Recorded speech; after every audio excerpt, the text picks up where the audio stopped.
what is Halo music? And it's very thematic, character-driven moments. I mean, there is a long legacy, and for us, we wanted to distill the essence of what those were. There's kind of this sacred element. The orchestra, this larger-than-life sound. And with Halo Wars 2, we were kind of handcuffs off and gloves off. I mean, it was like, we have a chance to do something completely new.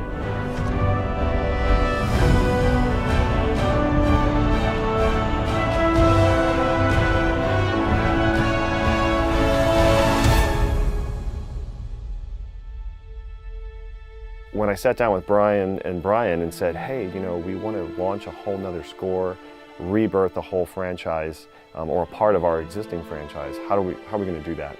And so we thought, well, let's call Gordy. Gordy's someone I've known for years, and we've been wanting to work together forever. We were just waiting for that perfect project to show up. The Bryans and their completely unique sound with Gordy's complete mastery of the orchestra, and it was like, wow, I think this is going to be groundbreaking.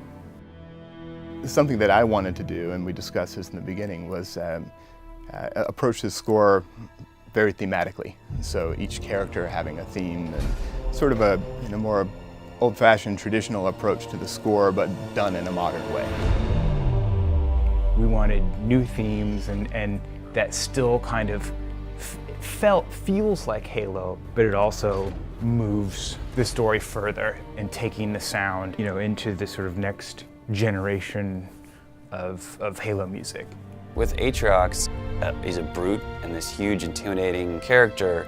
There's a darkness to a lot of the sound texture with him. He's a tragic figure in an interesting way. There's sort of a sadness and a hope. As an audience member, you see this character and you can relate in some way and understand where he's coming from. And I think that the best villains in history always have sort of this backstory that you can relate to. And so you can understand exactly why they are the way they are. It's funny, just like we have this compelling new character with Atriox, Isabel is just as compelling, if not maybe even more so in a different way. We wanted someone to be relatable. There was a delicate side, an emotional side, but there's a really strong side to her too. Isabel is a hero, and we wanted to approach it that way and make sure that it was a theme that could be translated and heightened in the important moments. But then there's also how her theme intersects with Atriox's theme. This is true crafted orchestral writing, and this is Gordy's mastery of the orchestra coming into play. For me, it was a great challenge to actually get in and study the sound, sort of the harmonic language of the Halo world. I knew it was going to be cool, but until we heard it being performed by the orchestra at Fox, suddenly it comes to life, and it's just this amazing, breathing, living thing.